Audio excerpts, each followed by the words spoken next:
So I saw this advert and it confused the fucking life out of me, if I'm being honest, because it was talking about getting your kids talking to you and talking about kids having anxiety. And the thing that annoyed me about it more than anything else was the fact that it was talking about, like, you know, these parts of anxiety where you don't maybe want to approach somebody or talk to them, like somebody you've fallen out with and you feel a bit weird when, like, that's not really anxiety in the sense that the clinical anxiety, if you want to call it that. But anyway, my point is that I was watching this advert and it was talking about getting your kids talking to you, and I thought it was quite a good point. But the thing that I've got a problem with is that if you want your kids to talk to you, just talk to them.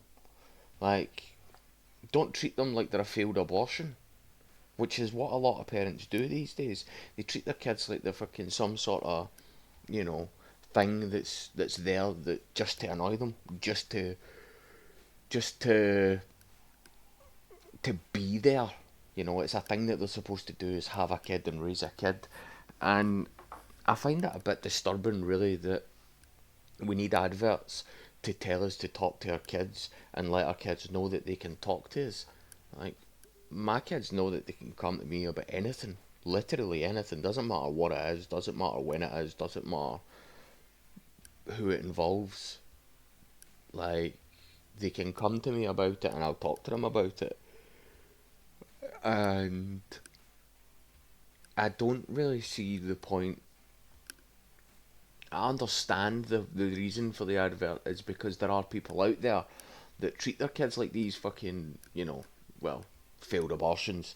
And it is completely fucking disturbing when you think about it that there has to be an advert on TV to tell you to look after your kid properly. How is that even a thing? How is that something that you have to be told? Like, I don't get how you have to be told to talk to your kid and let your kid know that they can speak to you about anything. Like, it just doesn't seem to make sense to me.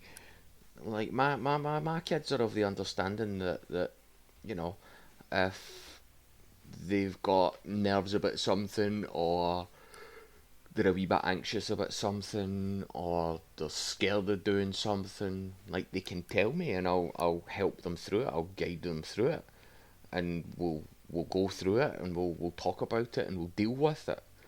And same with Mrs. Funk, like, they can do the same with her. And sometimes my boy's going to want to come to me with things, and sometimes she's going to want to go to her, and same for the girls, they're going to want to come to me, and well, sorry, sometimes, well, they're going to want to go to her, but sometimes me, and it just kind of depends on what the thing is that is the problem, you know, because I don't see my kids not wanting to talk to me about anything. Like, they will keep secrets, of course, and that'll happen as they grow older. But I'm not talking about keeping secrets. I'm literally talking about not wanting to talk to me for fear of something. And I find it.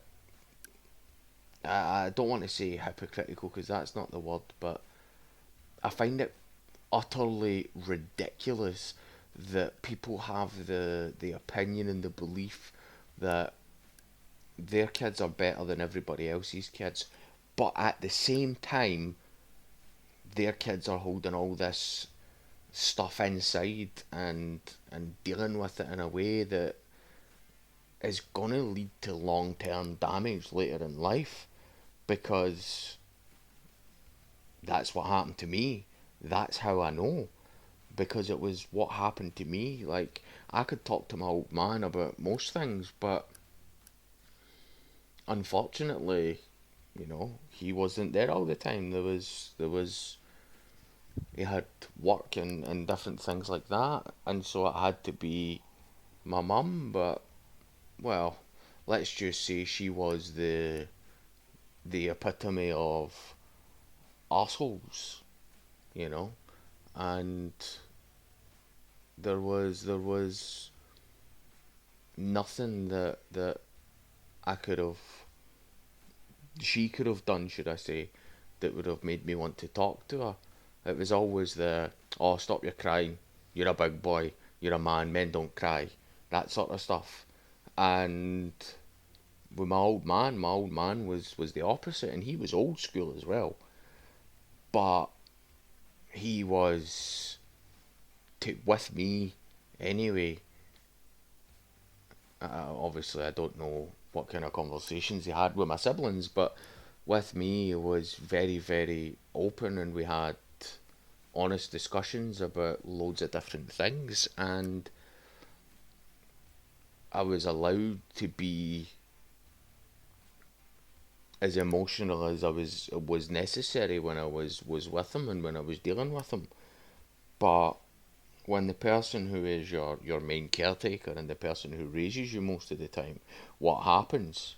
Well, what happens is that becomes your staple. That becomes your main source of um, good and bad as necessary. And so, if you're told, it's bad to cry, and it's good to be aggressive, and it's bad to be, you know, emotional, like, you end up in a situation whereby you don't talk to anyone, you don't deal with your feelings, and kids will grow up to be the exact same. They will grow up with these masses of emotional turmoil where they don't know how to talk about what's bothering them and what's going wrong with them. And me and Mrs. Funk are very much on the same page when it comes to that with our kids. We want our kids to talk to us when they have something wrong. We don't want them to be um, emotionally stunted. Now, we've done everything we can, but obviously, people are going to be people and kids are going to be kids, and whether they choose to talk to us or not is completely up to them. But they know that they have the option there, and they have always been told from as far back as they can probably remember that if they need to speak to us, they can. There's nothing that they can't speak to us about. There's nothing that they can't tell us about because we're never gonna, we're never gonna make fun of them for it.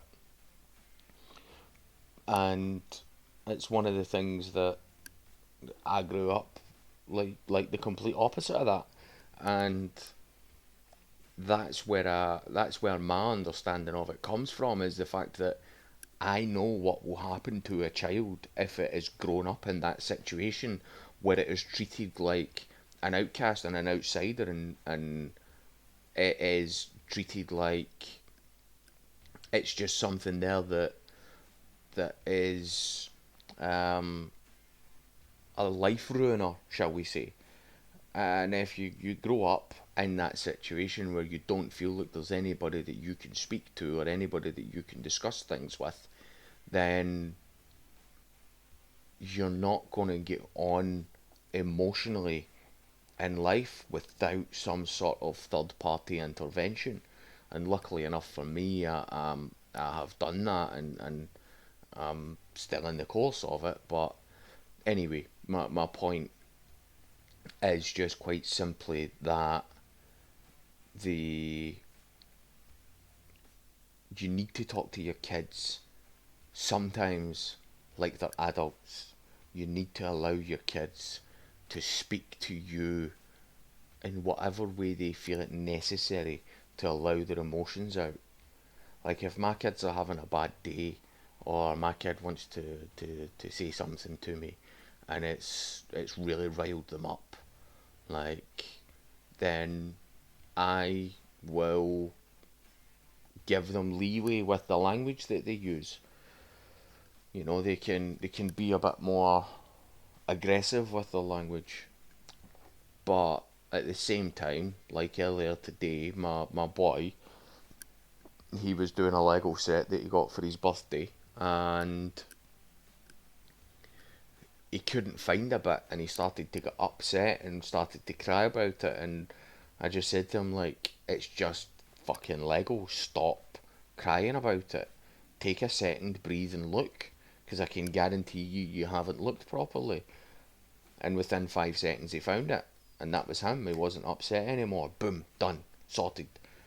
But you have to teach your kids what the right things and what the wrong things are to get upset about.